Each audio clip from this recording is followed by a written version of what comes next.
ہے اللہ اللہ اور میں تو ایک گل نال اور دستا جمع مضمون اسی جگہ تے یہ دنیا ساری کس بڑائی اللہ سن ملک کس بڑھائے اللہ سن انسان کس بڑھائے اللہ سن یہ جتنی عروج ہے یہ کس بڑھایا اللہ سن پر ایک گل ہے ہر ملک اللہ تعالیٰ سن بڑھایا ہر ملک اللہ تعالیٰ سن بڑھایا پاکستان تے خصوصی نگاہ اور دعا ہے نبی علیہ السلام دی نبی علیہ السلام دی وہ پوچھو کیوں قرآن پاک دی جڑی صورتیں ہیں جیڑی صورت محمد جیڑی صورت محمد ادھے جیڑے ہو سب پتہ ہی کتنے نمبر ہے پتہ کتنے نمبر تھے 47 نمبر کتنے نمبر تھے 47 ادھی آیتاں کتنی ہیں گیا وہ جڑیاں سامنے لکھی تھی 38 آیتاں کتنی 38 ہوں میں تمہیں یہ گل دساں لفظ محمد نے عدد دن 11 بن دن 92 بن دن 92 نو جمع کرو تو 11 بن دن لفظ اللہ دے محمد کتنے لفظ اللہ دے عدد کتنے بولو 66 6 تو 6 12 تو 11 نو جمع کرو کتنے بن دن 53 نو جمع کرو تو کی بن گیا 55 پاک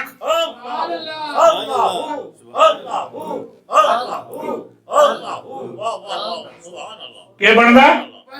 55 پاک 55 پاک تاریخ بھی 5 ہے 55 پاک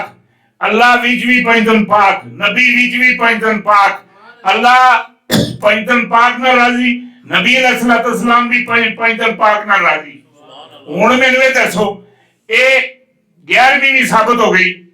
6 12 12ویں شریف بھی ثابت ہو گئی 11ویں بھی ثابت ہو گئی 12ویں بھی ثابت ہو گئی یہ 10 محرم کتنے گا یہ ہاتھیاں باہر کٹو ذرا یہ کرو ہاتھ باہر کٹو جس لئے نماز پڑھ دے ہوتا لازمی تے لگتا ہے 2 ہی لگ دن دیکھو اور نہ سنیو 1 2 3 4 5 6 7 8 9 10 11 12 13 14 14 یہ ہو گئی ہیں 14 یہ ہو گئی ہیں کنی ہو گئی ہیں 28 میں جمع کرو کیا بننا ہے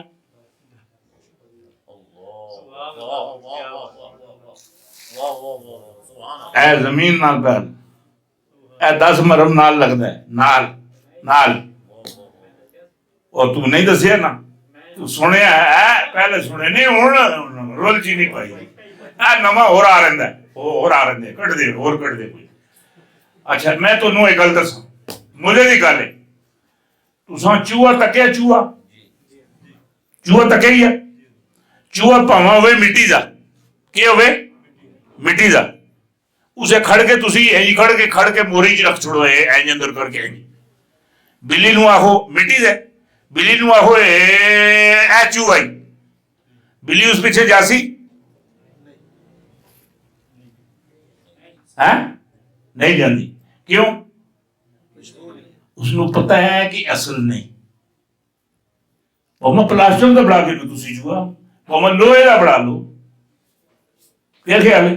کسی چیز دا تسی لکڑ دا بڑا لو چوہا انہوں کھڑ کے موری چ رکھ دیو بلی پیچھے جاندی نہیں خرگوش بڑا لو مٹی دا پلاسٹک دا لوہے دا لکڑ دا اس نو کھڑ کے جھاڑیاں پا چھوڑو اس پیچھے کتا جانا ہے باقی گل ہے ہاتھ کھڑے کرو کہ نہیں جانا ہاتھ کھڑے کرو جنہوں نہیں کیتے میں نے شک پہنا کہ انہوں نے حساب کتاب ہی جانا ہے ہاتھ سارے کھڑے کرو نہیں جانا کھڑے کرو سارے نہیں جانا کیوں انہوں نے پتہ ہے نکلی کیا نکلی وہ چوہا بلی چ رکھ دیو چوہا بلی چ رکھ دیو بلی نو کہ وہ چوہا وہ نہیں جانا وہ کیوں نہیں جانا بلی کیوں نہیں جاندی یہ نکلی ہے خرگوش بڑا کے جھاڑیاں چ رکھ دیو اس نو کیوں جھاڑیاں چ خرگوش چکائی وہ نہیں جانا اس نو کیوں اس کو پتہ ہے نکلی ہے ਉਹ ਮੈਨੂੰ ਇਹ ਗੱਲ ਦੱਸੋ, ਅੱਲਾ ਦੇ ਬੰਦੇ ਹੋ, ਅੱਲਾ ਦੇ ਬੰਦੇ ਹੋ, ਅੱਲਾ ਦੇ ਬੰਦੇ ਹੋ, ਖੁਦਾ ਦਾ ਖੌਫ ਕਰੋ। ਓਏ ਇਹਨਾਂ ਹਿੰਦੂਆਂ ਨੂੰ ਪਤਾ ਹੈ ਇਹ ਅਸਲੀ ਨਹੀਂ, ਇਹ ਮਿੱਟੀ ਦਾ, ਇਹ ਮਿੱਟੀ ਦਾ, ਇਹ ਪੱਥਰ ਦਾ ਬਾਵਾ ਹੈ। ਇਹ ਜਾ ਕੇ ਕੀ ਵੜਦੇ ਰੋ, ਇਹ ਜਾ ਕੇ ਕੀ ਜੁਸੀ ਵੜਦੇ ਰੋ। ਇਹਨਾਂ ਕੋਲ ਤਾਂ ਚੂਹਾ, ਇਸ ਕੋਲ ਬਿੱਲੀ ਤਾਂ ਕੁੱਤਾ ਚੱਕੇ, ਉਹਨਾਂ ਨੂੰ ਇਹ ਪਤਾ ਹੈ ਅਸਲੀ ਨਹੀਂ ਹੈ। ਇਹਨਾਂ ਹਿੰਦੂਆਂ ਪਤਾ ਹੈ ਇਹ ਰੱਬ ਅਸਲੀ ਨਹੀਂ, ਇਹ ਭਗਵਾਨ ਅਸਲੀ ਨਹੀਂ, ਫਿਰ ਜਾ ਕੇ ਉਸ ਵਿੱਚ ਵੜਦੇ।